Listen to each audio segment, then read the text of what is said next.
It's Monday on Your View. Welcome to the show. I am Morayo Afolabi. As always, I have the ladies with me.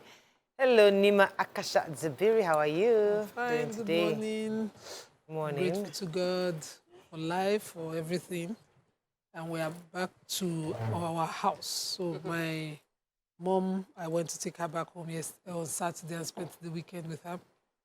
And she's not been around at her house for a while because of her health issues. But she's insisted that she wants to go back home.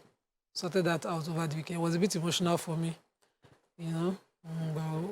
But we're coping. That's your mom? Oh, we're coping, we're pushing. You've been on that. It's been an emotional journey for you. I've been having to go home as often as I used to when Daddy was alive. So it's good. No, yeah. Amen. How are you doing, Tokwe? I'm good. Grateful to God for life. Kids are going to be back in school tomorrow. I couldn't thankfully, I was reminded, get them ready for today. So I just said, hey, first day of school, they want to go and play. Let them resume tomorrow. But as she's talking about her mom, I've been trying to get my mom to come to my parents, mom and dad, come to my place and just rest. And my mom is like, no, my area people, this one, like everybody. I'm like, you say you're tired, you want to rest. Like, just come. You know, so I think I might just go and I'm going to go and collect them and bring them to my house because it's important that we spend as much time as possible with them when you have them available, you know. That's me. So you got that right. I know. Talking about spending time with them, my mom has been with her sister in Jalingo. Oh. She's been there for a bit and she's going to be there for quite a while. And I know it was something my mom has been wanting to do for a while. There was one night she woke up crying, I need to see my sister. Like, she really wanted to do this, so I'm happy that she's with her. Giving her the opportunity. Yes, and that's the thing about relationships. I was talking to my siblings that we sometimes take it for granted that because we're born of the same parents that our relationships are just, done and dusted. But if you do not put in the necessary work to improve those relationships, you find yourself... Whose birthday is today? You find yourself... Oh, my God. Oh, my Lord. But I've learned from this that we've been talking about to have more kids. Yes. Linda, what? She's learned to have more kids. I've been thinking about it seriously. I've actually been thinking about it too. I'm open to having more kids. Aww. I see that, when they grow older, they keep some relationships. That's what is most important. I remember my neighbor's family are in Kano, and he was the only one in Lagos. And when the last person died in Kano, I saw how badly he was. Just didn't think he would cope. They are your best friends as they're growing older. It's easier. I love that. I don't like this conversation. I'm thinking about it. I don't like it because my husband and his siblings were talking yesterday and I was like, you guys are making me feel bad that I don't have anyone to talk to. That they were really, really talking, planning. No, I don't have any siblings to be checking on me. They are actually having a conversation for another of their siblings' business. And they are strategizing on how to help that one boost his business when this year. When your children outgrow you, whose relationships would you keep? It's usually visiting sisters. God is my God is my relationship. But I know my kids will go their own. More children is not on the table. Thank you for asking, Jerry. I'm fine. It's just we're planning for school. We're getting ready for school, and I was going to say something. I had a banter. I thought fasting was starting today. Start on Wednesday. We'll start on Wednesday. 50 days. All right, so you have coffee today. Wow. I'm not having coffee. I'm doing just preamble. Preparing my mind. Was it not 40 ease my well into 40 days. It's 50. 50 this time. Her church, they can do 100 days. We are the ones praying for the nation. We are the ones with the burden. We are the burden of the nation. Yes, we are fasting through elections. The burden of the nation. Okay. So let's go on a break. When we come back, we go through the front pages of the papers. Stay with us. We'll be right back.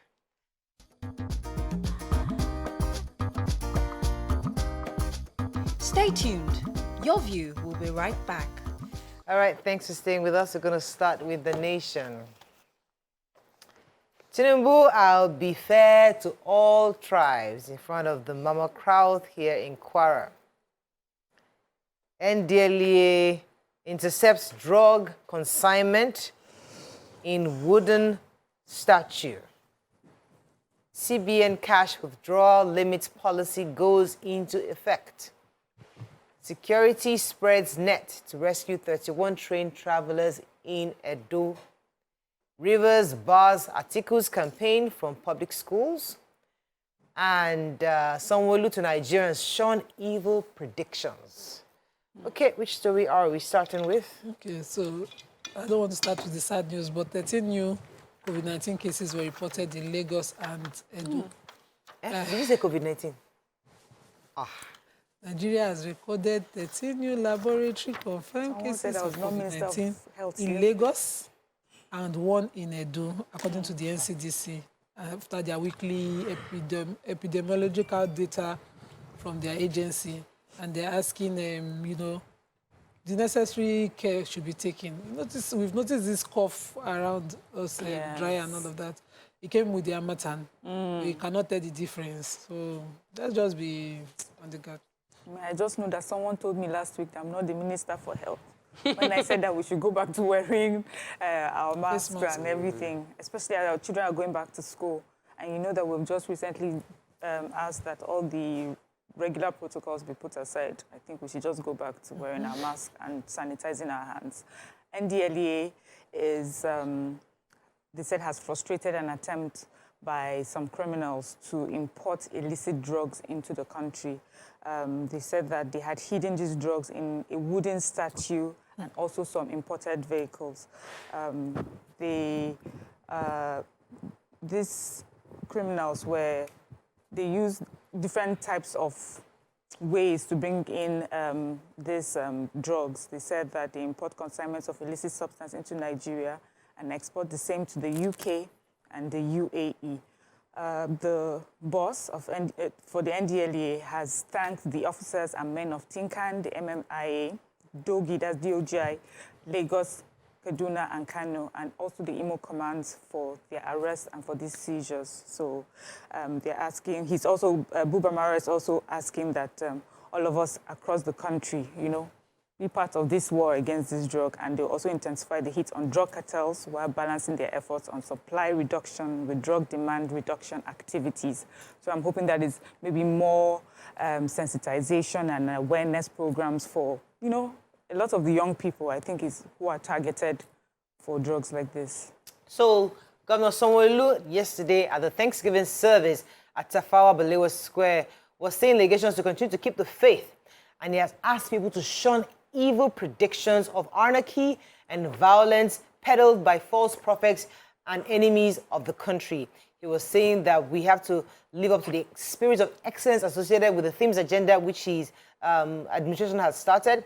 He also spoke and told us that he's expecting or hinted that President Muhammadu Buhari will be in Lagos in the next 2 weeks to inaugurate some of the iconic projects, amongst which were the first phase of the Blue Line Rail, which is and also the Imota Rice Mill, the first phase of the Lekki Expressway, and the J.K. Randall Center for Yoruba Culture and History, as well as the kickoff of the phase 2 of the Blue Line from Mile 2 to Okokomaiko. So that we're expecting the president within this period in the next 2 weeks. It was the Thanksgiving service held yesterday, and it was a good time to reflect on what the administration was doing and hope that what they're thankful for coming as the elections are coming forward. Yeah, and Daystar, my church drama group, got to perform during the Thanksgiving as well. Nice. So I want to talk about Rivers State. Atiku campaign has been barred from using public schools. There was a 95 million naira that was paid to the government of Rivers State to get approval. This was confirmed by the spokesperson of the state's PDP campaign. Ogbonna Unwuke. He said that the payment was made to the government so that the local state-related elections, that is covering the party governorship, national and state House of Assembly rallies, can be held in different facilities. However, they cannot be used by the presidential campaign committee of the same PDP. The PCC cannot have access to the already paid for locations by the Rivers State chapter. So obviously they have not resolved the issue within PDP, and I'm not sure, I don't know how the presidential candidate of PDP will be able to campaign in Rivers State based on what this article details, because they're not allowed to use public schools at all. Okay, moving on quickly now to the Punch. Edo train attack, soldiers, police, vigilantes track abductors. 31 passengers missing. Picture story here of Armed Forces Remembrance Governors seek support for fallen soldiers and families. Call for missing baby probe rises government mum. Jackpot, more youths sell assets, seek fortunes abroad.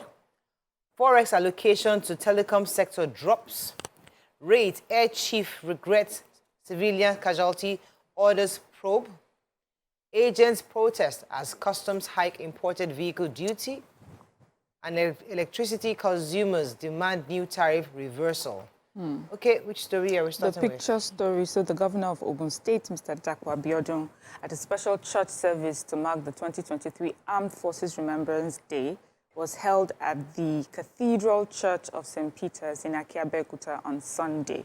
And he just, his message was that he wishes to reiterate that it's important that we have this annual celebration, but then these fallen heroes have dependents, and it's important that, we provide for them. And he was calling on to well-meaning Nigerians and,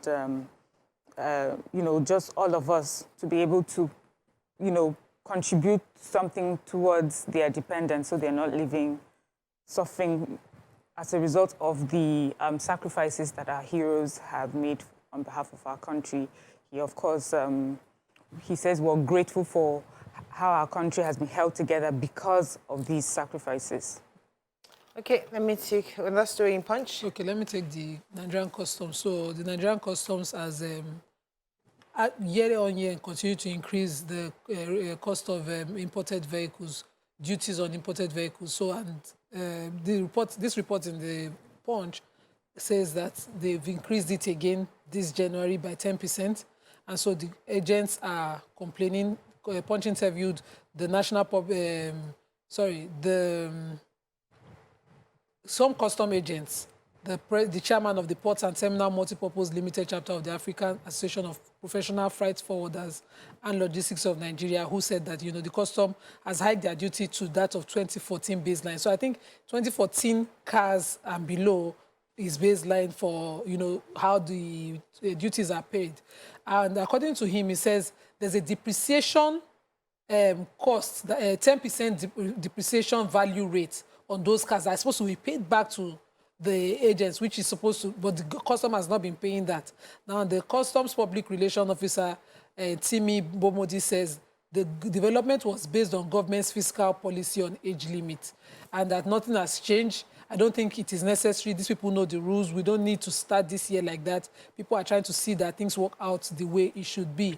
The government, of course, is trying to raise money. We don't need to be eating ourselves over the head. We don't need all of this. But the agents are insisting this will, of course, affect cost of vehicles and it will stop importation, which will, of course, take them out of business. I think because customs should, start to balance things. Every year, in fact, the whole of last year, we were always taking the issue of the NCS on front pages on these increases, increments, and now is affecting businesses around the ports. They should balance things. It's extremely important. We cannot take out food from people's mouths while we're trying to govern them.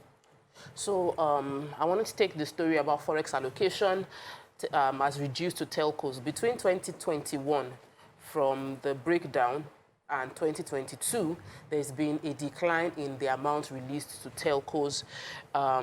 Example being that in January 2021, $21 million was released to telcos, but in January 2022, it was 18 million that was released.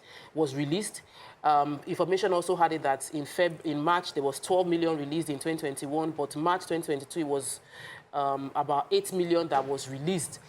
The conversation is because telcos need these monies to settle, enable procurement of equipment, pay for things such as softwares, hardware. It also helps in fulfilling international obligations that they have to provide the services they give to us. Good news, though, is that the Forex, the CBN has been able to include telcos in the priority Forex list. an arrangement made possible by the Minister for Communication, Mr. Adebayo Shitu, and the expectation is that this year things will look better for telcos. He said that it appears telecommunication companies will be struggling to access the needed forex, but they are hoping with the priority list it will be a bit easier than it was last year for them. I'm going to break. This human interest story is rather very pathetic. I'd like to take that story when we come back. Stay with us, we'll be right back.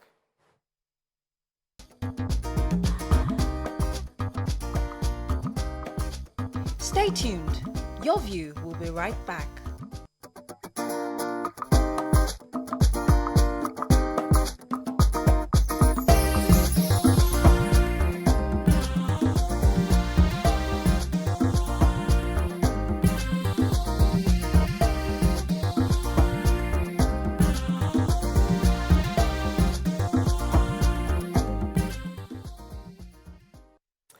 Yes, I want to take the human interest story. It's about call for missing baby probe rises. So the Lagos State Police Command have remained silent over the disappearance of a baby. So what happened was a woman, a child, her name was, I'm trying to get the child's mother, Fortune Obafuso, said on Friday, December 23rd, after she had delivered her baby, the police came into the hospital to arrest her from the SCID. And she's 35-year-old, they took her. The police's name was Inspector Samuel Ukpabio. So he took her and the baby, and according to the woman, the baby was taken from her and never returned. And the police was saying that she wanted to sell the baby. That was the allegation against her. But since that time, the police then gave her 15,000 naira, threatening not to return the baby, and now gave her 170,000 naira again. And there's a suspicion of maybe did he sell the baby, or was the baby sent for adoption? That wasn't very clear on what happened. Although lawyer Falana has got involved and has insisted that though the police, through the spokesman, Benjamin Hundeyin, said that the policeman has been arrested so far. He said it's one thing to arrest, another thing to actually charge him to court. They're yet to charge him to court to know exactly what are the facts of the case, what happened to the child, where are the whereabouts, who was he, was the child given for adoption with the mother's authority, what exactly happened. We're still waiting to hear from the police. The police have been quiet on this matter, but it's important for us to continue to ask the questions and hope that the investigation is concluded and this 35-year-old woman is giving her baby back. Moving on quickly now to Daily Sun. Edo train attack, security agents comb bushes for 31 abductees. Cash withdrawal limit begins today. Ohakim thanks Nigerians for solidarity over the terror attack. Okay, which story are we taking? Okay, the Edo train attack. Many of us heard over the weekend that there's been another attack in this case, is a train station, and it was in Edo State at the Tom Ikimi train station, Igwe Ben in Edo State. This happened on Saturday. The victims are the manager of the station, Godwin Okwe, that there were would-be passengers on the train, and also people who were just around the place. They said that about 31 people were kidnapped during this attack at the train station. So this wasn't a moving train like the one that happened on the Kaduna-Abuja train. This was at the train station where they just came and just rounded up people that were at the train station. And the report so far is that the police and security personnel are on the heels of these abductors, and they're doing their best to make sure that they arrest them. The Edo State Commissioner also said that one of the victims escaped at 8:15 on Saturday, and that the other 31 were still in captivity. And that's all that they can say. The NRC is saying that they can't really say much because it's a security issue, but they just know that the police and security personnel are on ground to make sure that these people are arrested. And also one suspect is in custody. Okay. So let me take the story of the new CBN policy taking effect from today, which comes 4 days after the central bank has asked all commercial banks not to give the new Naira note over the counter. Just 4 days ago, CBN has given instruction to all commercial banks not to issue new Naira notes on the counter, but they should use it through only ATM machines, which means that for them, if it would provide better circulation. From today, however, the new policy takes place. This new policy means that you cannot withdraw more than 500,000 naira monthly as cash. No, weekly. Under the new management, weekly limit for cash withdrawals. For individuals, 500,000 naira. Companies, 5 million naira. And if you decide to withdraw more than 500,000 naira as an individual, you would have to pay a 3% processing fee. As a company, if you decide to withdraw more than 5 million naira, you will pay a 5% processing fee. And also, they said if you are going to be doing this, you need to submit your, anybody that wants to withdraw money via check above 100,000 naira cannot get it as cash. I'm sure what that means is it will be paid into the account, while extant limit of 10 million naira on clearing checks still exists. Then, if you want to pay in cash into your account, you will need to drop your national ID card or passport or driver's license. You must drop your BVN, drop your tax identification number of both the payee and the payer of any amount more than this 500,000 and 5 million naira. There's a lot of regulation that will be implemented. We'll start implementation today, and let's see how that plays out in the bank. Okay, let me just take one more story. I think it's important. So this is an update on the assassination attempt on the former Imo State governor. We remember that 4 of the police officers attached to him were killed. And so in a statement that he endorsed, he says that the miracle of his own immediate family being safe after that attempted assassination, you know, they owe it to God, but they're still deeply hurt by the loss of lives of these 4 police officers. He says that they will do all their best, that he knows that there's no amount of words, you know, that can be written to comfort the families of those that lost their lives, but they'll do all their best for their dependents so that they do not suffer any untold hardship. I just thought it was important to take this story because a lot of people focus on the fact that he was grateful that he didn't lose his life and thought, does that mean that the lives of the police officers is unimportant? And I'm happy that he made this statement to show that he's deeply sad that they lost their lives. Nigerian Tribune, 30 missing in Edo train station kidnap. Nigeria trade surplus rises to $11.53 billion actually. Old Naira notes, no extension, January 31st, deadline stands, says CBN. 2022 floods affected 24,714 persons in FCT, says agency. Obi calls for multi-layer policing. Atiku Tinubu, Kwakanso Obi in brisk moves for northern votes. An article in London on British government invitation, says campaign organization.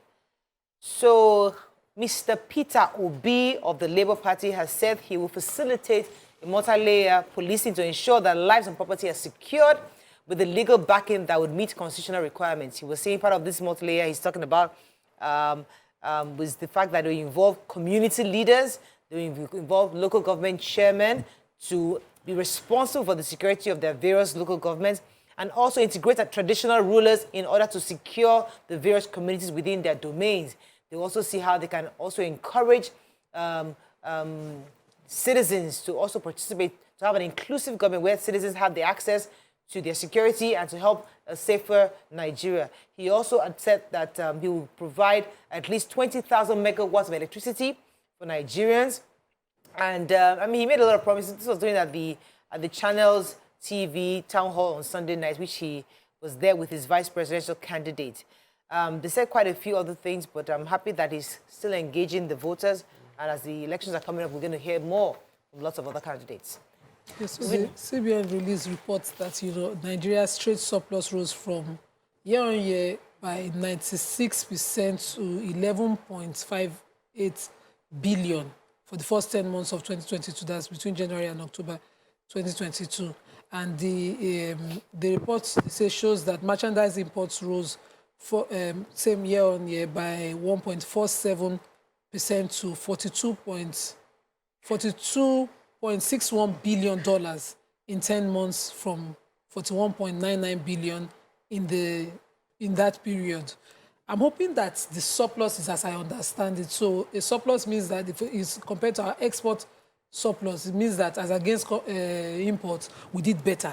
That's what I understand surplus to mean.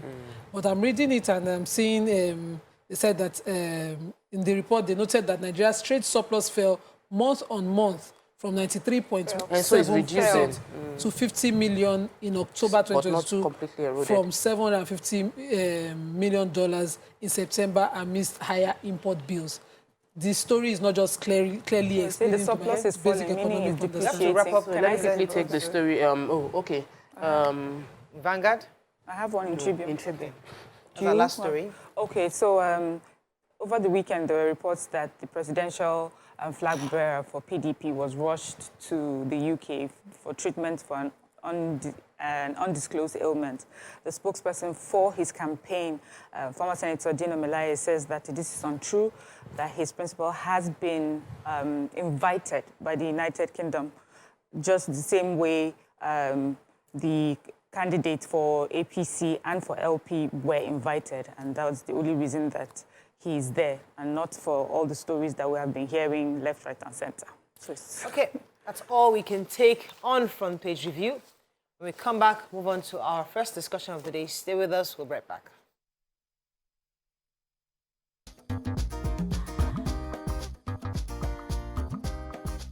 Stay tuned. Your View will be right back.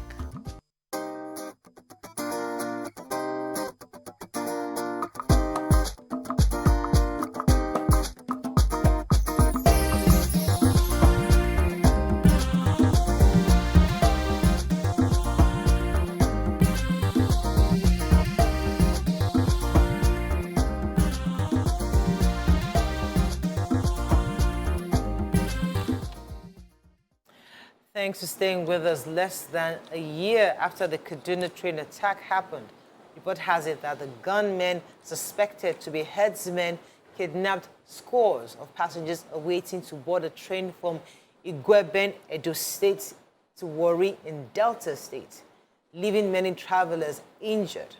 Now, we'll be speaking with a guest to help us understand better what is going on. We're trying to get the Speaker of the House of Assembly, some leader in that state, to give us an update on what's going on. But while we're trying to connect with them, we'd like to hear your thoughts on this, because this is quite sad, considering the fact that the country just recently has a similar experience on a train, an active train from Abuja to Kaduna just last year. You can call us on 081-270-53687, 091-390-76948. You can also tweet us at TVC Connect. Please hashtag your view TVC so we can read your tweets. There are always copycat actions, people taking advantage of a situation, people even masking to be headsmen, because you know that's the one that's going to make headlines, you know, if somebody just gets kidnapped without anything like that. So this could be anything, and it could be actual headsmen. We never know. Investigations are still ongoing. What are your thoughts? This is what happened at the train station. I know that for the Lagos Ibadan train station, as I said, I entered it sometime, and the man had harassed a young lady, and thank God there was a police. In fact, there were 3 policemen within the train that were able to help the girl, although she felt that the man escaped. But I mean, there was police presence in the train at the time. What are your thoughts on this? Do you think that there's been a laxity on security? And what are your thoughts on this recent Edo attack, as we're hoping to get more information from authorities very soon? Okay. You want to start, or Nima? So, yeah, all of us the 3 of us are affiliated to Edo one way or the other, you know, and I feel it's so sad. I felt that, especially after what happened with the Kaduna and how it took so long before they could fully rescue everyone, I can't believe that any train station would not have, it would be like, when you get there, you'll be like, what's going on? Like, everybody should feel like, why do we have so much security presence here? Because there's a precedent.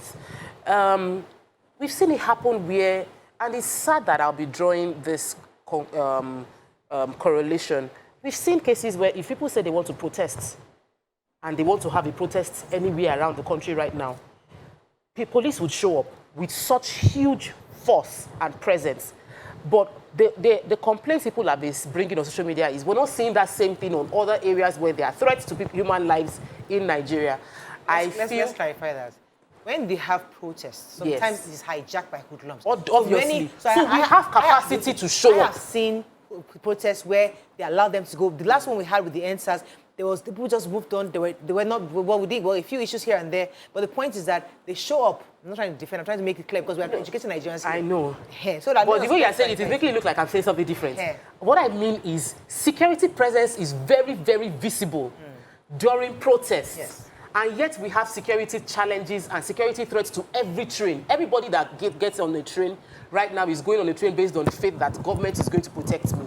Because we all know it's a threatened place. So we should have just as visible security presence in all train stations. Absolutely. And I agree with you. So that visibility, we should might as well have it in all our schools, might as well have it in all the bus stops, might as well have it in all our homes. No, because the truth is that it can happen anywhere. So as I'm having that presence at the train station, please, the police should also make sure that every bus stop, because there's something happened in Ikorodu Road, I don't know what happened, I saw some flames happening.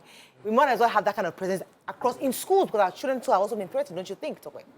No, I don't think so. I feel that there are public places are under the jurisdiction of public security operatives, and those such places where we know that there will be threats. It's a different thing if we're saying that there is universities. Universities can get attacked. But if you hear any wind of protest, Mariam has said it several times, that when they hear wind of protest within JOS, the moment it happens, security operatives go out, announcements go out that everybody gets into your place. I know for a fact that it's not like they are folding their hands, but this kind of thing happening, that people actually get, the kidnappers get away, not that they caught on the way. Okay, let me come to Mariam. The reason why I was taking on Tokwe was because anytime something happens, we always say, they should have known, they should have put, you know, and I feel like it's always that we're so quick to say, oh, you should have done this, but thinking, if you're a leader, how many resources do you deploy across the country? Because attacks can happen really anywhere. What are your thoughts on this attack? So I feel sad, truly sad that, you know, for the families of these victims, and groups of families now would be starting their new year, wondering where their loved ones are. That's one. Secondly, I'm really sad also for my country.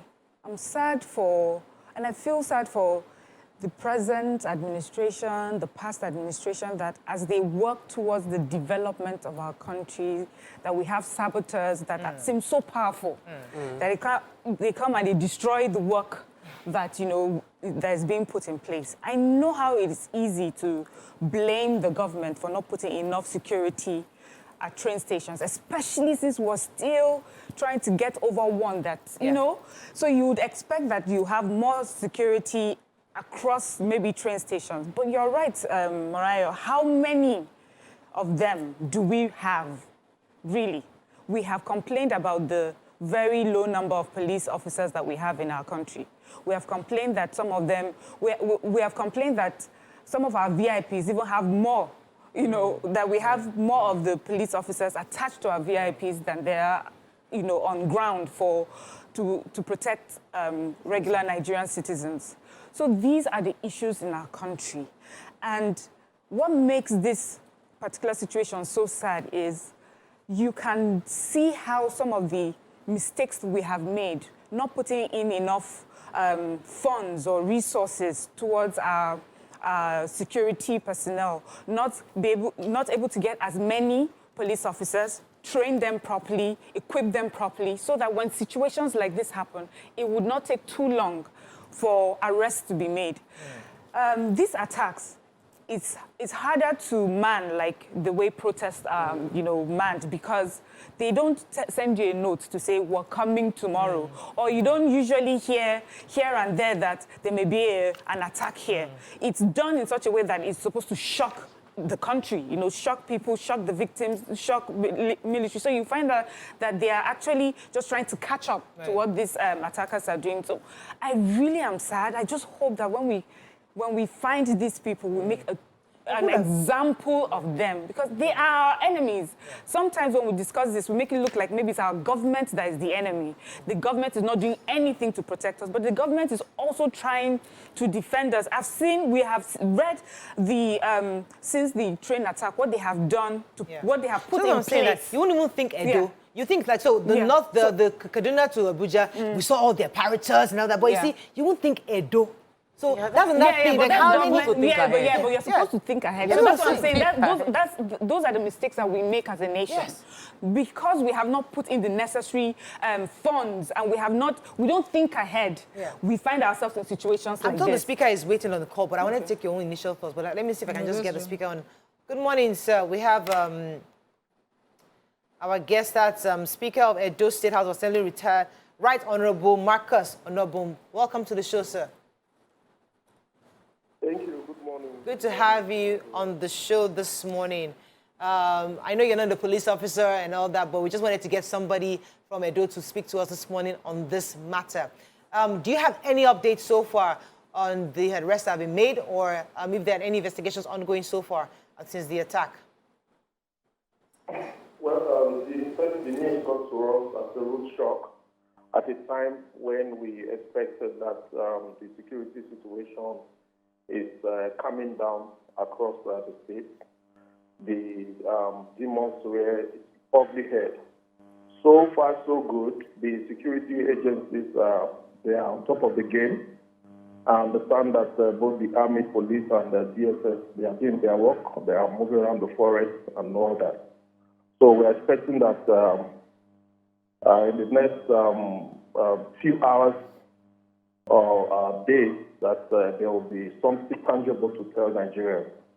But I want to use this opportunity to completely condemn the attack, and it's one attack that has come to us as a shock, and we expect that these characters will be brought to book. Ima. So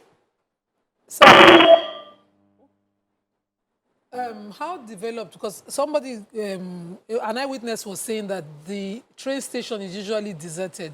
It's only the activities only happen there when the train stops there to pick up or drop off passengers and move on. So usually it's an empty, like an isolated area. How can you confirm this, and can you say the government did to sort of avert or bring activities around there? Okay, you know that this train station has been there for a very long time, and very recently the federal government established the station for passengers to go through that route. Yes, it's in some kind of remote area. There are no much presence of other activities apart from the train station. But I think with what has happened now, it's an opportunity for government to find a way to beef up security within the train station, and as well bring up or create other activities that will not make the place like a deserted or an isolated area. Okay, Speaker, one thing I know, because as I was saying earlier, that we like to point fingers as Nigerians, but the truth is that we don't have any other thing to do. That's the only thing we can do. But can't government adopt technology? Because all over the world, it's impossible to get police at every single place. So it's when you have cameras installed, CCTV, that's how you have an idea what's going on, because those are the eyes and ears government would have, especially in public places. So it's impossible to deploy police in every, that's my own perspective. It's almost impossible to deploy police in every corner, because you don't find police every corner when you travel in the world. But at least they engage technology to help to know who is moving in, who is moving out, so that if anything happens, they can find the culprits. Do you think it's something your government can begin to employ, or has it been employed already at that train station? Well, that is the trend as of today. We expect that with the deployment of technology, we'll be able to track activities along the train lines across the country. But you have to understand that this is an agency of federal government. There's little that the state can do.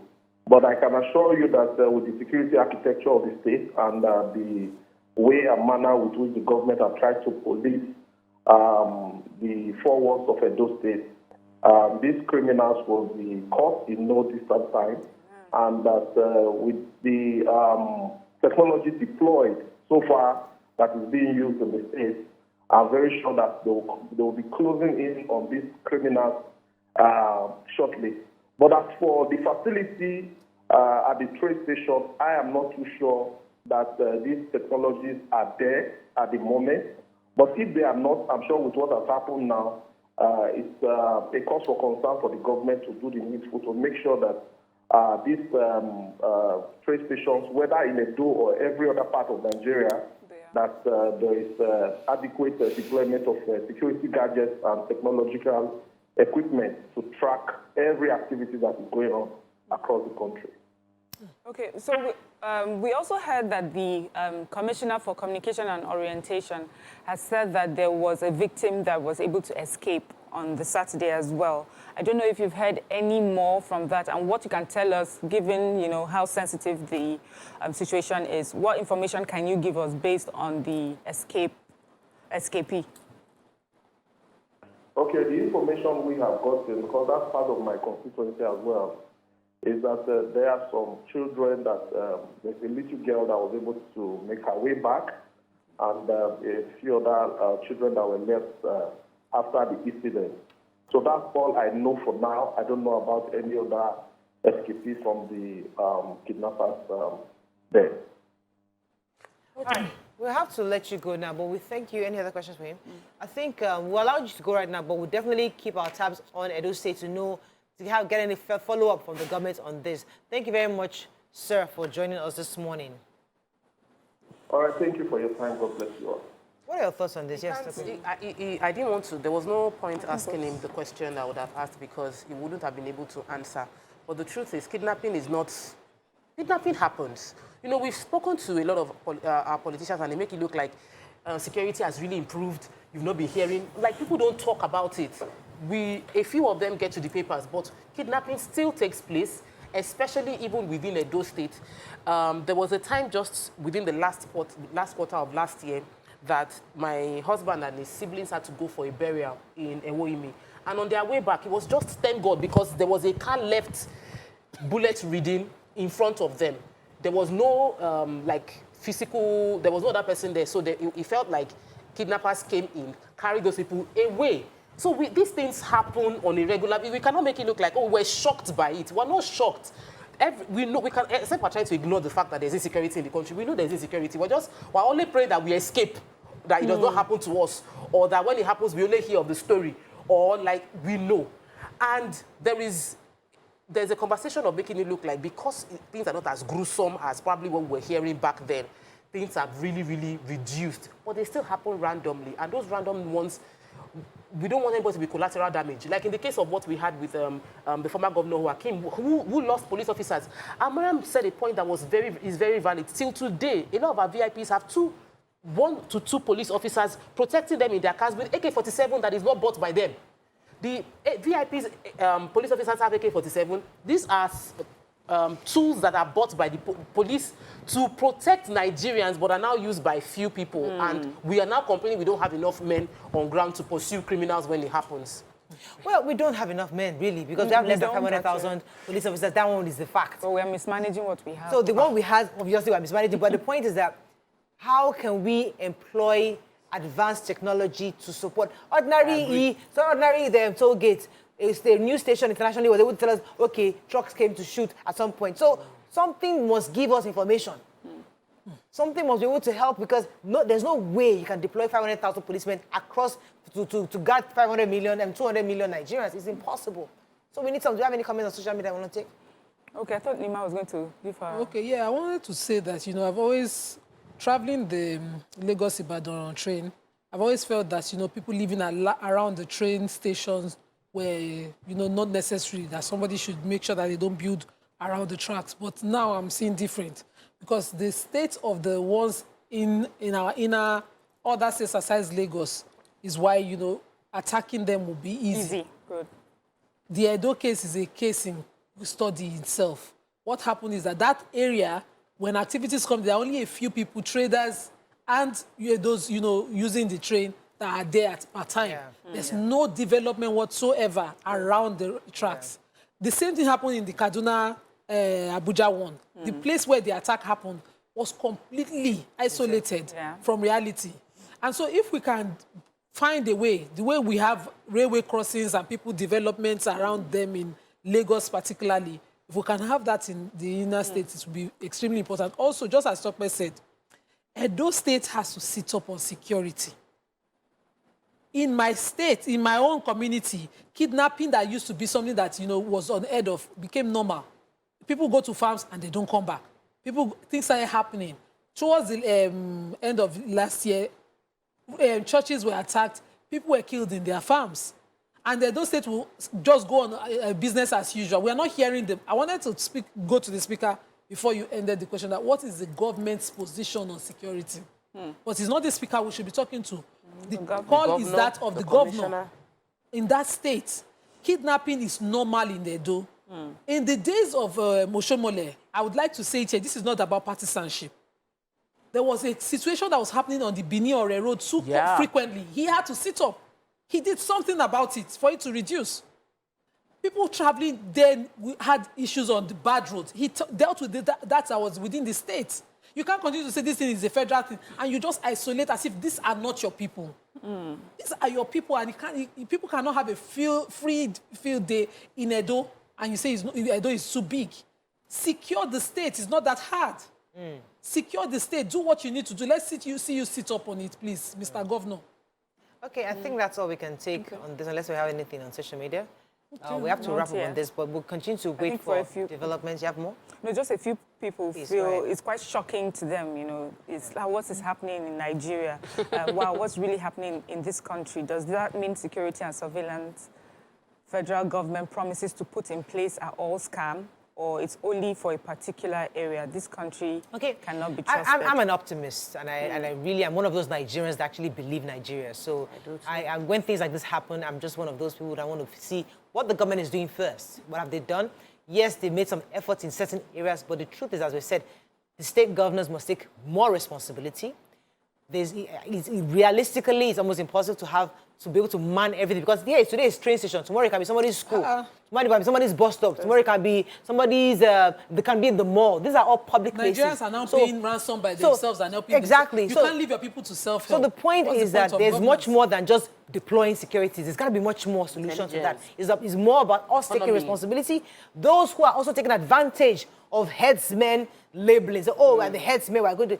You can't keep doing that. So people are just taking advantage of kidnapping and kidnapping people. So we also need to find a way, just like I think it was Peter Obi was saying that once you fight, you're going to go multi-layered approach, where it's getting the community leaders, getting the obas, getting the people involved.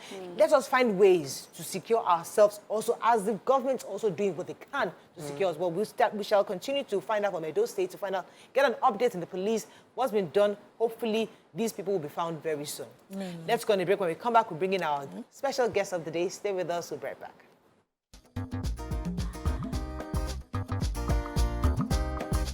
Stay tuned. Your View will be right back.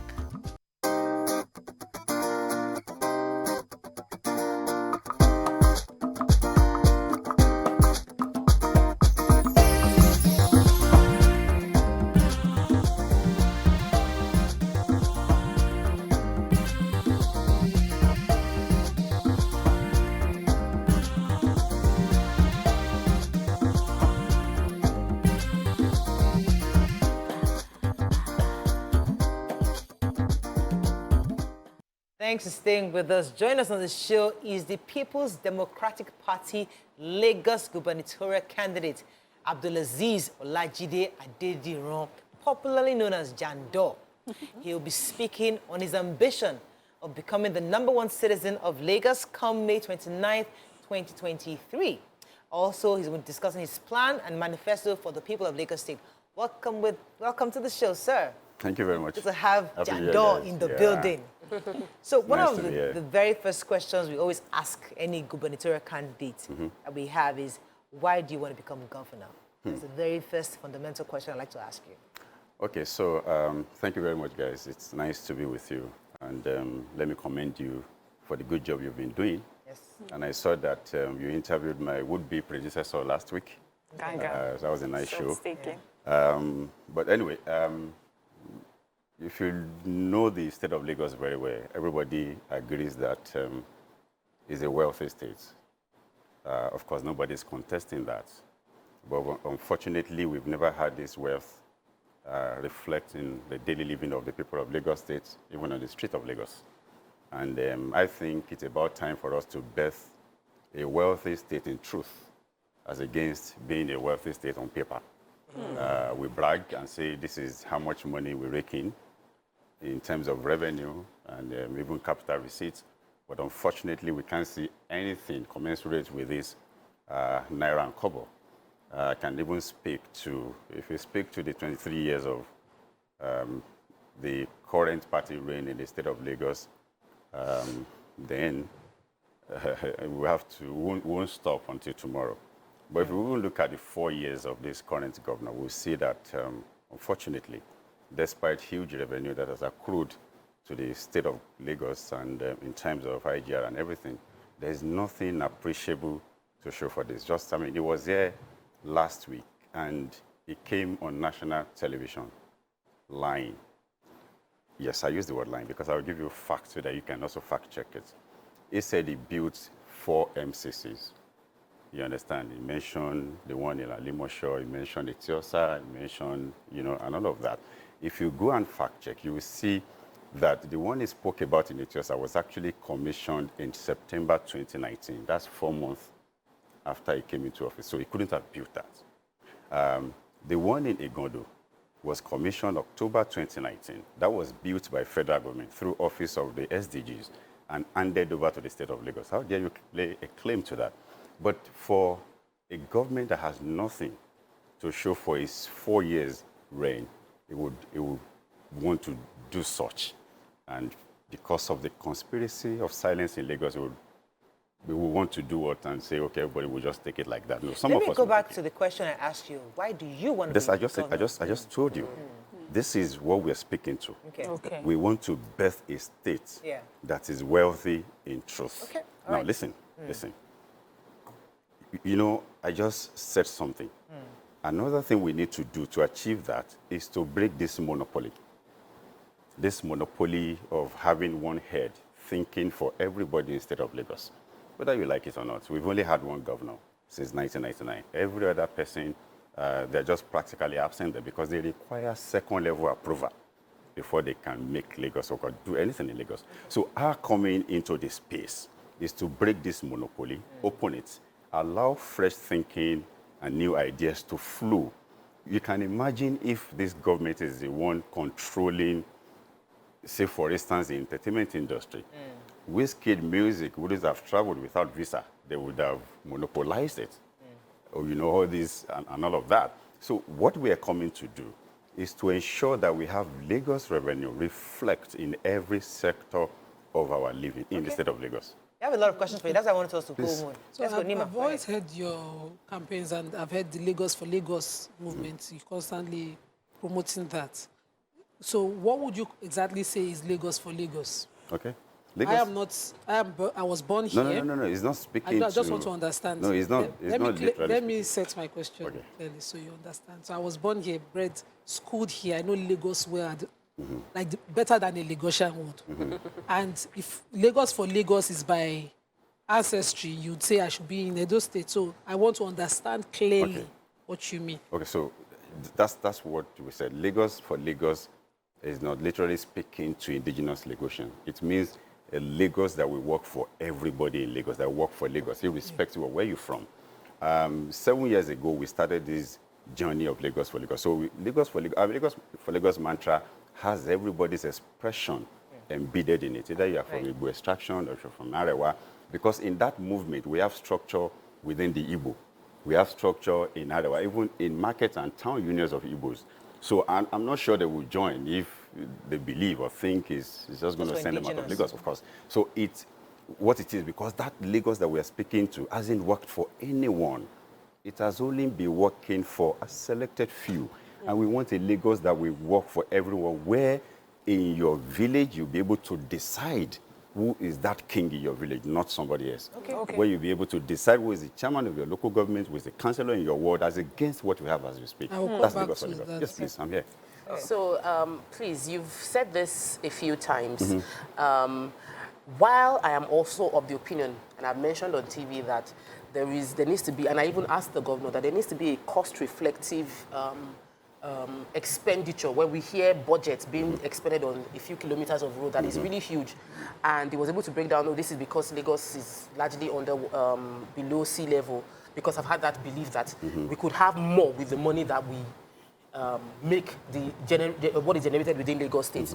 But, as an opposition, and you're coming to say there is nothing being done, when as a Lagosian, I can see work being done. So you tell me it's sort of like, I would rather you say, okay, maybe these areas have not been covered, but being factual, when I'm driving and I go through Ekpe, which is where I do my business, I see concrete road being done. Okay. When I'm on my way there, I drive around Aja and I see a flyover being constructed. I know that that's a concrete job being done. Okay. So, and if we don't need to go into an argument about it. I'm neutral here. I just want a case of, let's acknowledge this has been done, but we can do more, or based on the amount spent on this project, I can deliver 10 roads for you. That kind of thing. Okay, it's fine. I totally appreciate you and your choice of word of being done. As a matter of fact, it came here last week to also use the word being done. In 4 years, we're still talking about being done. I don't know if you understand. In 2 years of Ambodi, he has done 114 inner roads in this Lagos. He has done flyover in Naija, completed and delivered in Abule Egba. So this governor came here to say being done. See, this is how you measure it. It's not about whether being done or not being done. First, you look at what was the poverty rate of the state of Lagos when he came to office. It was 4.5. Now we have it at 8.5. 4.2 million Lagosians are extremely poor in 4 years. This is not my data. It's there. What was the unemployment rate when he came to office? As we speak, we have 1.8 million Lagosians poor. I mean, not having anything to do. And when he came into office, it was 14.6. Now it is 37.16. After he claimed he has invested 10 billion naira into Lagos State Employment Trust Fund, which means that money further impoverishes us. Where did the money go to? These are what we're speaking to. Now, you're talking about that road in the question. I know Lagos very well. And you're talking about the bridge that is being done. Now, if you want to govern a state like Lagos, you have to be deliberate about what you want to do and how you want to achieve it. Let us talk about that axis. I'm saying in the state of Lagos, under 4 years, we have the resources to make sure from Lekki to that Ekpe that you're speaking to, we fly over every intersection. That will take away the traffic situation we have in that place. In 4 years, Rivers State Governor, Nyesom Wike, with little resources compared to ours, built 12 flyovers. 12 flyovers under 4 years, between 2019 and now. And they don't have as much as we have in terms of IGR. They didn't even borrow as much as we have borrowed. We're saying in our own case, we make sure that all intersections, we fly them over. We also have money. You see, by the time the deep sea port is in operational and the free zone, you will see the pressure that you're going to have on that road. And by now, we ought to have built the coastal road, to take a whole lot of pressure off that side. We're not doing anything. Now, if I were the governor, what I would have done differently, rather than building from Eleko Junction to Ekpe, I would look at the amount of vehicular movement I have between, what do you call it, this VGC and Shangotedo after Aja, and built that place instead. It is a terrible traffic you see. So how many people leave Eleko Junction that you built to inside the way? So you have given priority to those ones, and you are still building in the last 4 years. And there are also roads you can build in that place. I said I went on a work tour, and I visited 129 wards. I was in Ekpe. I visited all the 19 wards in Ekpe. One of the Riverine community there, in fact, when I left there and I exposed it, they went there now, they're now grading that road. We should have built a bypass in that place from that Eleanor Junction and build it down to Itomo. We take traffic off there and bring it to Etiosa. So, a lot of questions. We can speak more to this infrastructure because she was talking about. We're going to come back to technology. There's a lot. Let me ask my first question. Yes, ma'am. Okay, so you mentioned the governor of Rivers State, and I would like to remind you that it was one of the governors that commended the current governor of Lagos State for doing a fantastic job so far. But I would like to find out, for you, what specific thing would you do first? Let's not look at calling someone out. I just want, this is a a stage for you to tell us exactly what you would do first for Lagosians, what you feel that is the most pressing need for Lagosians that you will attend to immediately. Okay, so the moment I get in the office, so I'm going to use his last 100 days, you know, to start work, which from March, the moment I'm declared winner of the election, we start to work. Because I know I'm going to resume in May, and that is the time you have flood taking over Lagos because of the season, and chaos everywhere. So I know I would not have the state power at that time, but I will engage volunteers and those that would want government patronage to assist in getting to all our water collectors and start desilting everywhere in preparing for this. When I get into office, the very first thing I'm going to do, I will put a stop to the nonsense in this harassment from the NURTW to, you know, of Lagos, and I'll put a stop to it finally, because I know if the government of Lagos wants it to stop today, it will stop. But because there are tools in their hands, they can't stop it. That's the second one. Then, when we get into office, we have a kiosk in our hands that we're not seeing. Over 2 million of our children are out of school, doing nothing. Okay, it's not in one day that I'm going to build schools where I'm going to put them, where I'm going to look for human resources to take care of them. But there are policy of government that can do, because we have over 18,000 private schools in the state of Lagos, and 5,000 of them are registered. So what I'm doing as governor of Lagos is that to someone a meeting of these private schools and tell them, hey, I have a situation in my hand. I have majority of my children out of school. So this is what I want to do. I want to see as much as them that can spread across this private school. I'll give them uniforms, I'll give them all the learning aids, I'll give them anything in return for tax incentives or holidays. To say, please help me take this off school while I then embark on aggressive Let me stay on that, because that sounds very interesting. I like that idea. Well, you see, one of the challenges, and as governor, that you would have is the fact that every single day, more children are being, like right now, this January period, lots of people are bringing, coming back from all over the country. So somebody bringing underage children to come and start, although it's illegal, to start as house helps, and they will throw them into your public schools. So these children are coming in daily. So even these private schools you think you're going to be talking to, they wouldn't want to absorb some of these children, number one. Number two, how would you be able to absorb these children that come in influx? The other day we had a child from the north, or was it Bauchi or from Borno, saying, oh, I just came in, she's learning English. They will keep coming into Lagos. Okay, let me see. How would you absorb and make sure these children are educated? Okay, let's start this way. I just spoke about my policy of taking them off the streets. Yes. Okay? Even if it is 10, 20, 100, I'm able to take off the streets. Okay. With what we have is minus. Now you're saying there will be influx, which we don't have control over. Yes. And let me say this. When I was discussing this with a friend of mine who happens to be in education, he said, oh, this is nice. But do you know we can take it further by making use of churches, mosques, you know, to put these people and get one or two persons exactly to teach them. And before we know it, we'll be able to observe, look, you have to be deliberate about it. Don't cry for Argentina. Whether there's going to be influx, we'll take care of them. One emir of Kano suggested it, that there are more mosques in Kano than schools. Exactly. And the mosque only opens 5 times for 5 daily prayers, especially during the morning, till the afternoon prayer. It's enough time for school time. Yeah. So we have infrastructure that we are not utilizing. I love that. But you had mentioned the 114 roads by Governor Ambode, and the moment you mentioned it, I started thinking. Yes. What would you consider the duration of the construction of a road? And how would you say a road is complete? Now, I live on Irede Road in Amuodofi. And Governor Ambode visited, in fact, the moment he became governor, within the first 7 months, he visited that road. He awarded the project, the contract, and I was elated because at that time, I had never seen a governor in that area. And the moment he visited, construction work started, sand filling started, and then everybody moved out of sight. Okay.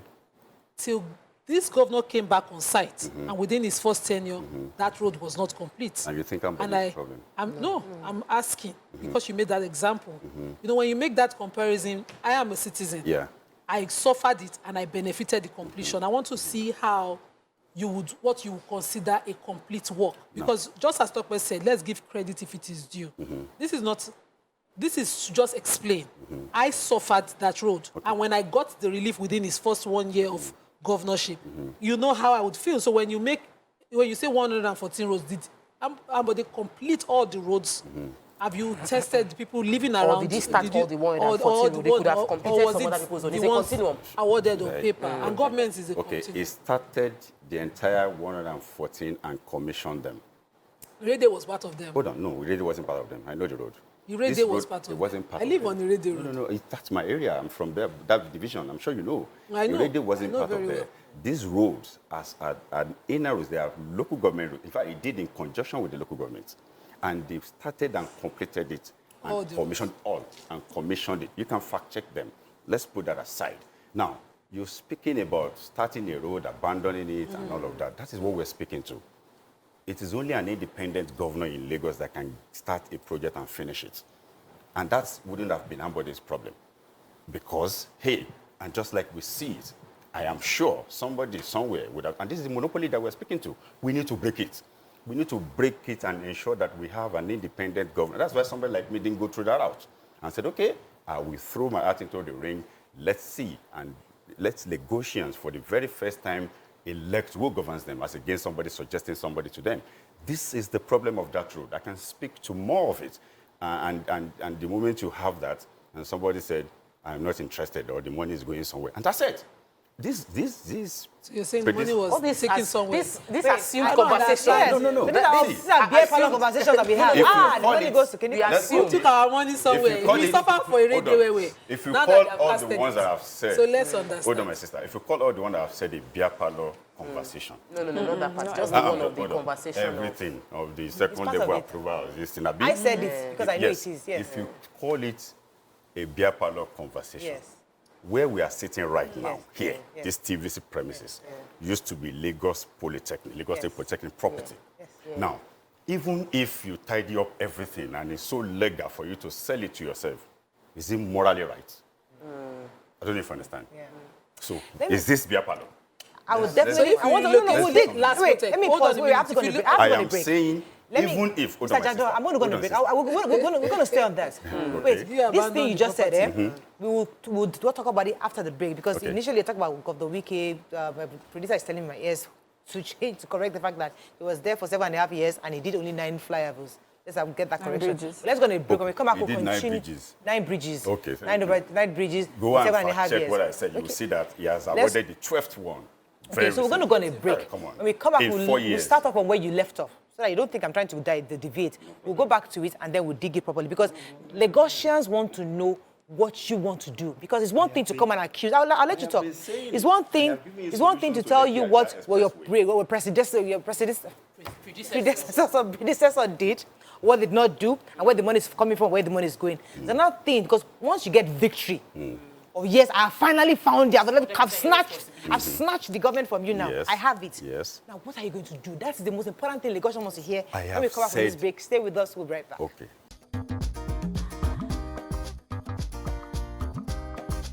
Stay tuned.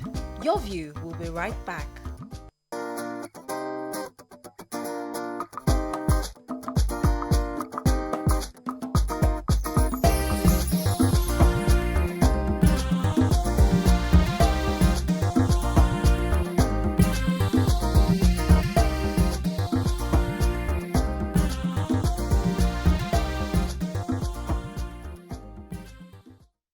Thanks for staying with us. We still have Jandor with us, and we're having a fantastic conversation on his governorship aspirations in Lagos State. And before we left, you were talking about the fact that what I had called a beer parlor conversation. And what I say is that people say, "Oh, Lagos State money we're not getting as much revenue as is being stated out." Or is one person has been governor since this year's, he's only the person controlling, all the other governors are puppets.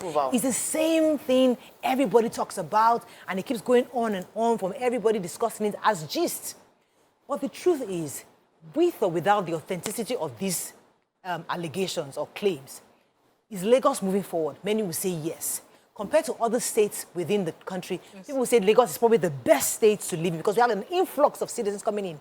So in that view, as a new governor, if you do become governor, how would you take this state a notch higher? And I'd like to start on the place of health. Health is a major issue. Many people are complaining that our hospitals are ill-equipped. Our doctors, most of them have jackpot. And we're having issues with insurance. So as governor, I would like us to stick to the issues and not just what they've done, what they are doing, what they've not done, what they failed to do.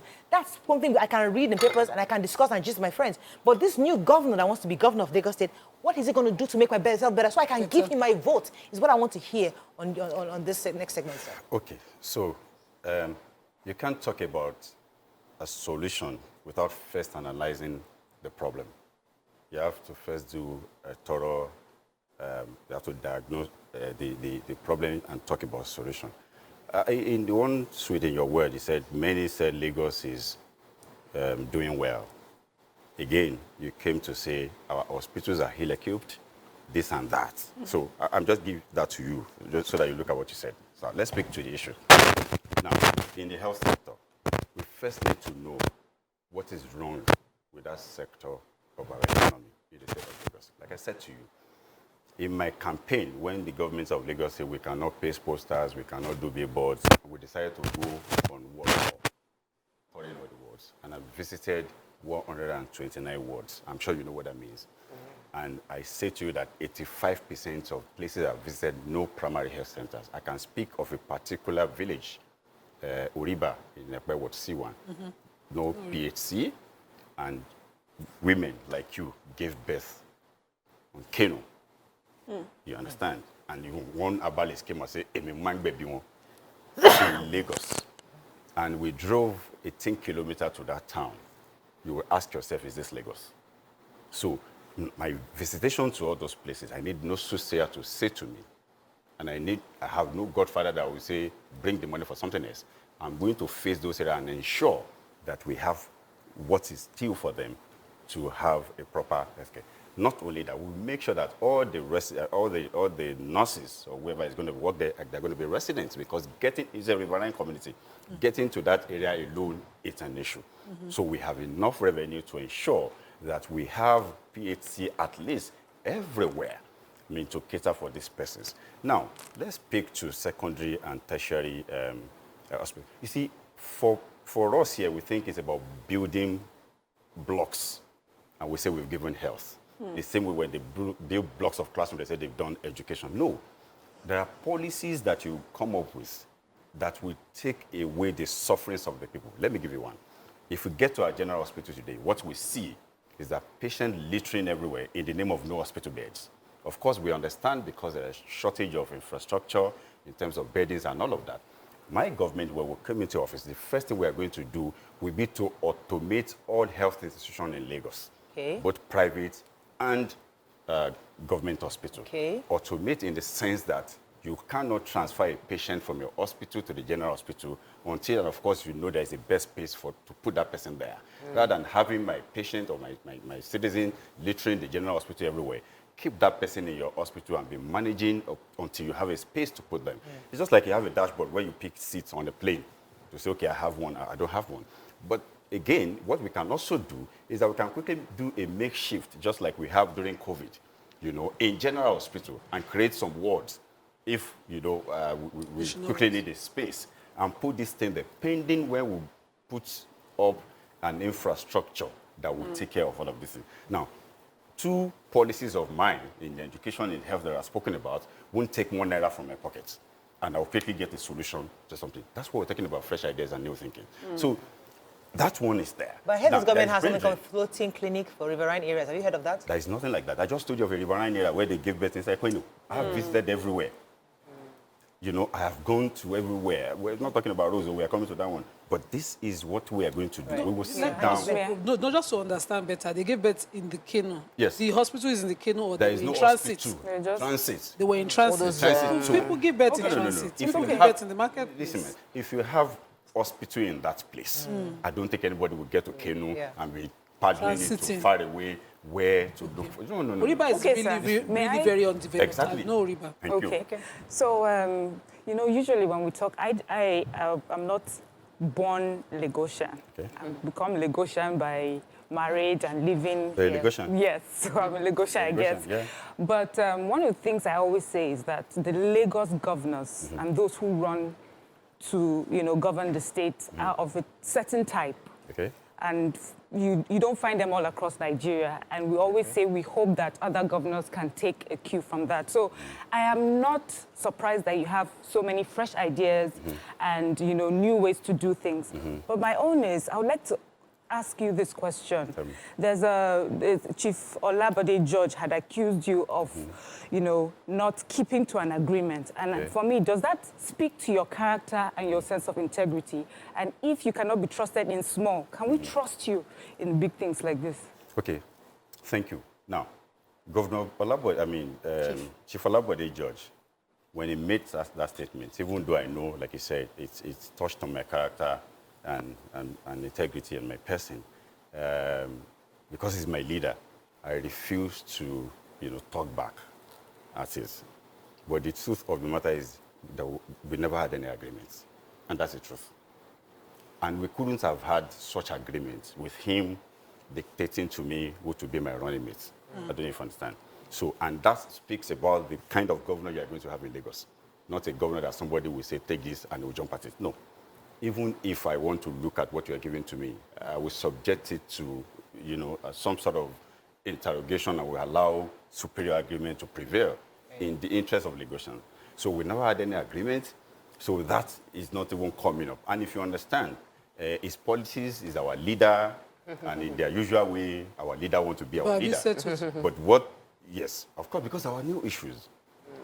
But what I maintain is to ensure that I try to be my own man who will serve the people of Lagos, you know, not minding who sucks is God. Okay. Let's talk about a divided party or united party and how that would work in your favor or against you. So, obviously, we've also gotten to interview Gbadebo Rosevival on the show as well. And we know that outside, even within the state, the fact that some people still feel he left the PDP. Your party as PDP itself is not a united front. That's not true. We read the papers, sir. Center. Yeah, that's We read the papers. that's the backstory. We read the papers, sir. So please clarify for us. Yes, there's a G5 group, integrity group, and they are not totally in support of the way the structure of the party is at the helms of enlighten us. Okay, so let me G5 group let me speak as a politician now, and so that all of you have an idea of this. Okay, now the G5 governors, they are leaders in our party, respected leaders in our party, and we believe in them. You understand? And because they are veterans in this game, and they decided to take all of you who are not politicians for, you know, what it is, and toss you, you understand, you know, around. And let me say it. Have you seen any one of them who says PDP will not win in my state? No. They've all said PDP will win in each of their states. Thank you Both very governorship, local government, and everything. Thank you very much. Yes. So let me ask you. But they've not said about central. No problem. Let me ask you. Where is center? Federal. Presidency. Where is federal? Presidency. Where? Presidency. Where is the place? Abuja. Is it not a combination of rivers, Oyo, Lagos, Ogun, everywhere, and all these places that have said their party must win? Yeah. That will give you center. Come on, stop falling for all of this thing. They will not do otherwise. They are our governors. They are going to support their party to win. So that is why you see I could have sworn that Otom said he was supporting Labour Party. It would amount to death penalty for anyone to do that because you're also on the ballot on the same day, the same election. So they are going to give my illiterate mother, God bless her soul, 3 ballot papers. And majority of them are the ones deciding our election and say, go and vote. So you now have to tell my mother, one is for this one, one is for that one. Come on, it don't work. So, okay, but let's talk about campaigns. Not everybody should stop jubilating and think something is wrong with PDP. PDP will win this election landslide. How would your campaign be in Lagos? Now I'm waiting to see because they've gone to other states where their colleagues are also contesting for your case in question right now, and they've not come to Lagos yet. Are you bringing the G5 governors as well? No, we had that campaign in Lagos already. And Governor Wike was there? No. All the governors were there? Everybody was there. So it doesn't show united. It wasn't around. It doesn't show united. No, that's not the issue. When I come from APC to PDP, all of them were here. They were all here. They came to receive me into the party. In January, they are still united because none of them has said do otherwise in my state. And it is the combination of these states that will produce who is going to be president of Nigeria. Yes. I need all of us together. You will see the very smart politician that was romancing them, because he was a very smart politician, the Emilio Coman, he just pulled us in, only you, right? You understand? And he faced his face, because you understand that there is no how you want to do it, except you're not on the ballot. Okay, let's talk about your strategy as a politician in Lagos State, your plans, because we hear that there are certain communities you're focusing on. So, again, be a apologist. That's Alimosho, the Nimbus area. These are the areas you're looking at. That's the area you're hoping to get the votes and looking for the youths. What exactly is your plan? How do you plan to, because this is a governor that has won an election before. APC is, Lagos State is like an APC state. Well, it is an APC. How do you break it? So how do you break in a state that is predominantly, has been an APC since 1999? Okay. You know, what's that strategy you hope to engage to win this election? Okay, so don't forget that was coming from the same APC. Yes. Okay, and if you see, know their books. If you see my campaign, you will know that somebody accused me and said, not accusation raised. I said, Jandor, we noticed that you will not be speaking to the business community. I said, of course, I know, but by February, I know 1 meeting, 2 meetings with the business community, I will get what I want from there. But you see the grassroots, where the battle is, it takes time, huge resources, and for you to be there and ensure that you swing them to the, because every other person will leave us to be speaking grammar, they go to where the vote is, even if it is 500, someone who got into office with 730-something votes, 11% of the entire, you understand, which means that the 84% that didn't vote were the one that gave him that office. You understand? So that is why our own strategy was to focus and take the battle to their stronghold, and that's why they can be facing us and hitting us and all of that. Now, I'm from Lagos West. I'm from a division that has never produced governor before. I'm from the largest senatorial district in Lagos. We have 10 local governments. Our vote is over 60% from the entire Lagos. If we're able to zip up that side, it's gone. Today, you will see what is happening. They were calling all our royal fathers, making them, you must deliver your word, you must deliver this, asking them to publicly announcing people to vote for APC.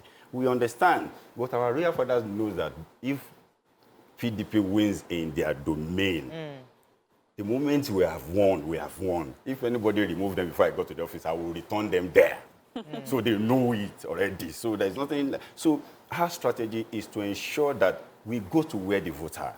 We've not totally said we will not. Of course, my policy, I need the organized private sector to come play.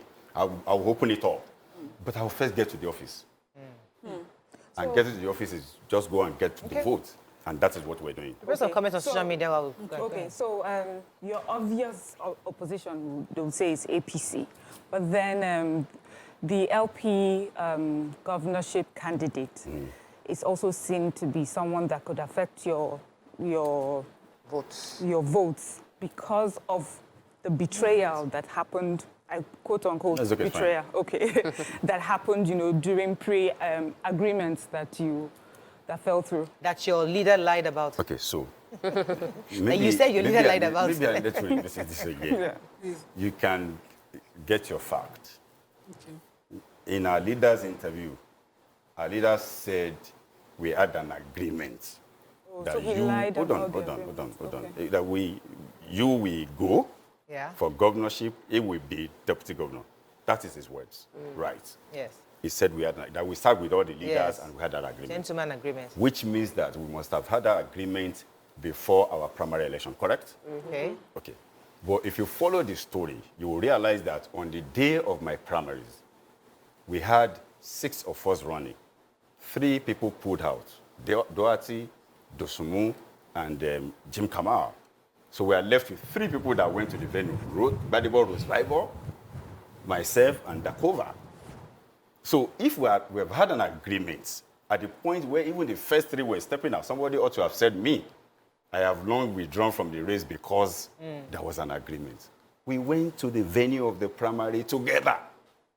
So I don't know if you understand. I got you. So I won't say more Than that. about an agreement. Okay. So let's bury that. Let me just be a bit sentimental. We interviewed Rodvivo here. He seems to be a very brilliant, intelligent Lagosian. And you chose Funke Akindele. Is it just for the feminine balance? Or you just don't think he's as brilliant as we think he is? Okay. I mean, I need to first say this, and I need to first express my disappointment in all of you, the four of you. Funke is our friend. Leave I need to first express. Wait, Nima. He's your Journalist. friend, Let's but on this program, you never for once put up a defense for one of you. You know, a Lagos girl child that I chose to be my running mate when everybody was eating hard and say, what is wrong with Funke? Are you sure about that? How well do you want to show? Well, okay, I'm so sure. Because if they've done that, I've seen it as popular as this program is. So I didn't say that. No, you didn't. And not only you, even Wimbys. I was shocked. This is somebody that has invested so much in this economy, mentored young people that Lagos had paid zero attention. You know, investing in this economy, employing people, and all of that. So I'm just going to tell you that, look, in this game, they speak about politics. What does she know about politics? And I ask you, what is politics? It's just a game of numbers. Whoever can give you numbers, I mean, is a better politician. So that's why today, I'm coming. That's one area. They said, what does she know about governance? I ask, what is governance? Because the failure of these 23 years that, you know, condition our head to think is rocket science to govern this. It's just to see to the well-being of the people of Lagos. Nothing more. And using their resources, you know, deploying their resources for the betterment of everybody in the state of Lagos. Nothing more. I mean, if this person has had cost to source for fund in a private business, turn it around, make profits. I don't think. I don't think anybody objected to Funke's No, she asked me a question. It was a question. I'm answering your question. No. Let me rephrase. Let me rephrase. Of Revival. Let me rephrase. You personalize Funke. No. Mr. I Jandor, don't have to. Let me rephrase her question so you understand where she's coming from. Okay.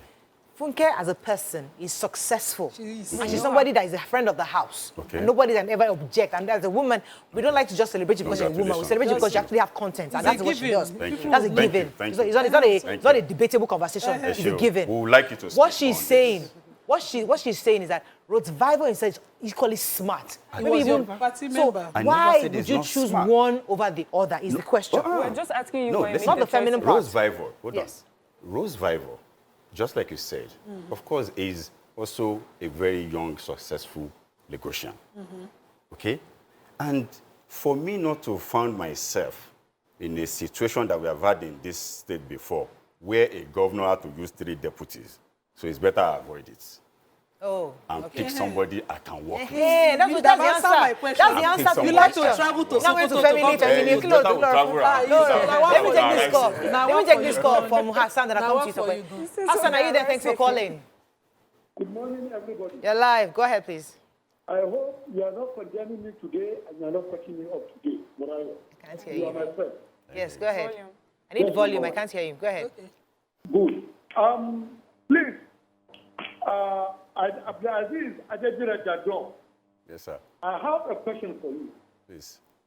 And the question is what on my disagreement with you by trying to use Wiki as your campaign selling point. Anyway. For your information, I sir. to use Wiki as campaign something. Look, for your information, sir. There what? I'm The having. River State cannot be compared with Lagos State because River State is basking in derivation funds, unlike Lagos State. It's hard to hear you. States has more derivation Some funds compared to. Yeah. Okay.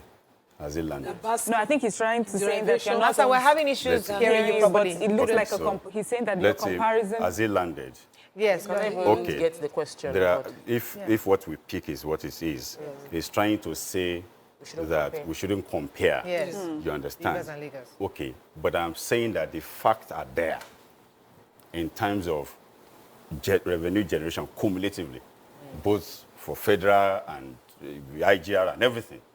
And we're saying this fact is there to the point that Lagos hasn't done with all the revenue and borrowed amounts this 4-year alone, as much as Rivers has done with the little money in their kitty. Look, go and check this.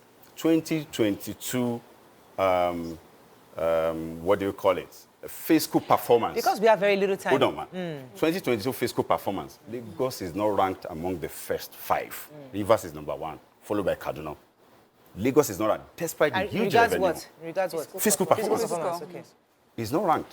Because of very little time. We have so many. We want to get our social media guys involved. That's enough fact for anybody to know things is not working. I want to force you to do something for me. Yes. One of my... But I won't abuse anybody for you.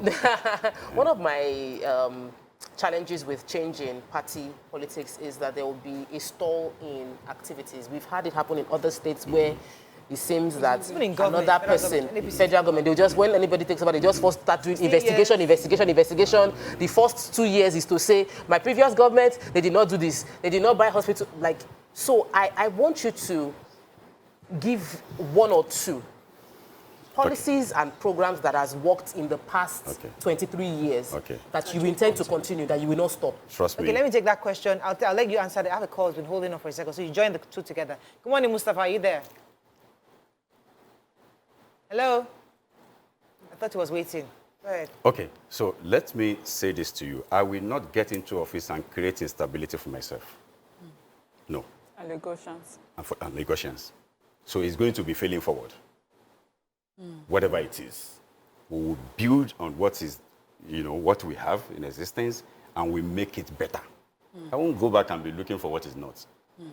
I don't even understand. What we want is, we want our state back. Even if it is skeleton that he has given to us. Go. Let us do what we need to do. Don't answer the question, which of the policies would you, which one do you feel is good? Listen, the only major policy of theirs that I'm going to put a stop to is this MURTW nonsense. You stop it. I'll stop it. Okay. All right. Every other one, you continue it. Come on. Okay. All right. Let me take a few comments on social media. Yes, I'll take this comment. But I was going to say that of all the governors, in our country, I think yours would be an easier transition if it ever happens, because you'll be riding on the back of people who have worked so hard for a particular state. Let me pause you for a second. Let me take a quick call. Holding Nelson from Apapa. You have just listened. Yes, good morning. You're live. Good morning to our guest today. Good morning, sir. Thank you very much for bringing our guest to the studio this morning. Yes. I listened to him and I recognized that he was speaking in the air. I want to ask the candidates there, because Lagos has been governed by governors who have had an history of where they are coming from, either in the public or in the private sector. I'm aware that the man there has a TV station, and the allegations that is right there is that he has an attitude of owing his staff, even a staff by name Benga, when Mimo said he owed him over 8 months and several other staff, and that he's in the habit of frolicking to London with girls. No character assassination. No, it's okay. I'm just going to answer it. No, there's nothing to be sorry about. So let me first speak about my background. I've got both public and private background. Okay? I cut my teeth in the establishment of Lagos State Television. This is what I do. Yeah. And I grew that from nothing when I left certainty for uncertainty to build my own business to the point of having a TV station. Okay. So now, he was mentioning somebody, and we saw it online just like every other person, who says in 2014 that he worked with me, and he was not paid. So he must have been the only person that worked with me at that time. GOTV, of course, everybody knows it. He was not paid. Okay? And this is 2023. Yes. So in an election period, he now came out to say it was not paid. No. Okay. This is. Let me take. I have a lot of comments on social media. They looked for everything to say, how do we nail this guy? And I mean, they brought that. So we dropped that. Let me take a few, especially from people on the ground. This person says, called DJ Funky Flex says, please could we ask the guest that the kilometers of flyovers in River State that he's talking about. He says, I'm in River State, and those are not flyovers, but overhead bridges, and there's no comparison. Should I address it? Yes. Okay. So what we're saying is this. Even if it's just a round, okay, and I'll do same. All intersections that we have in Lagos, we are going to fly them over. Call it whatever name. Because the moment you do that, you take off gridlock from that access. And everybody that has no business underneath, just fly over and go. So let him call it whatever name. Let me take this one. Can you give these numbers to other people? Kokori says that we know how we do this. Private school placement for kids is not sustainable. Okay, so I never said it's going to be a permanent. So I said pending when I then embark on aggressive infrastructural renewal to take my children back. Of course, it's in the immediate. What can we do to take up? See, when you ask him, one of you asked the governor when he came about, the kids on Lekki Epe Expressway that comes to beg, and there's so many there. And he danced around it. Why should you dance around it? Okay. What would you do about it? We don't have any more time because I need to take comments on social media. Will you send them back? To move on. No, send them back to where? What would you do about it? I will take them and about them. We have this thing, resettlement in the Toike. We have everywhere. If you don't have, build more. Take them off the streets. Okay, let me take a few comments because we only have about 2 minutes left, and I want to take as many comments as possible. Okay. Somebody was saying that there are over 300 primary healthcare centers. Are you building more, or what exactly are you going to do about that? You don't have to answer that question now. Let me just take a few more comments. Somebody else here said, I just lost that one. Let me read the leader. Yeah, go ahead. The leader says that the difference between Funke and GRV Lagos is that Funke from ground has built an empire, but what has Gbade done? Smartness is what you have done. Talk is cheap. Funke is smarter in our Nigeria of today because she built from nothing. Thank you. Jandor says, Nima, you're letting the politician from the Enudunru for industries within your head with dreams of a better Nigeria. Make you know my name. Wow.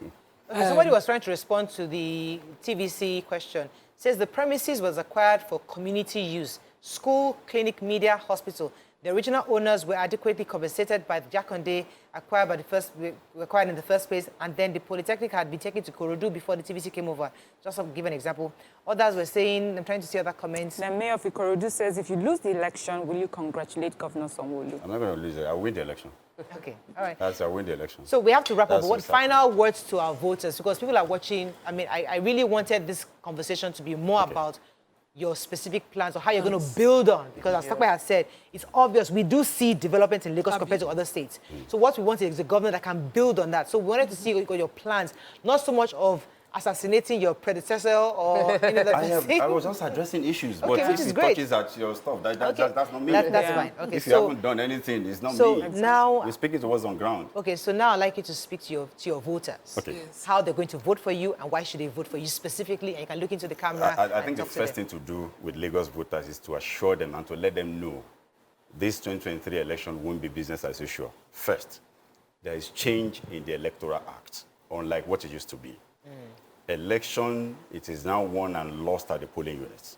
There is no how anybody will do anything. And let me tell you, we've heard that they will mobilize, they will scatter, they will use thug anywhere. That's the position of the Electoral Act, that we have all of this will be cancelled and rescheduled for another day. So this election, come all out, is an election that even APC, they've never gone through before. And that is why they are jittery, because they know this time, vote will count. If your vote wouldn't count, nobody will give you money to say they want to buy it. So 2023 election will be the last of this government in Lagos. We're going to put an end to it.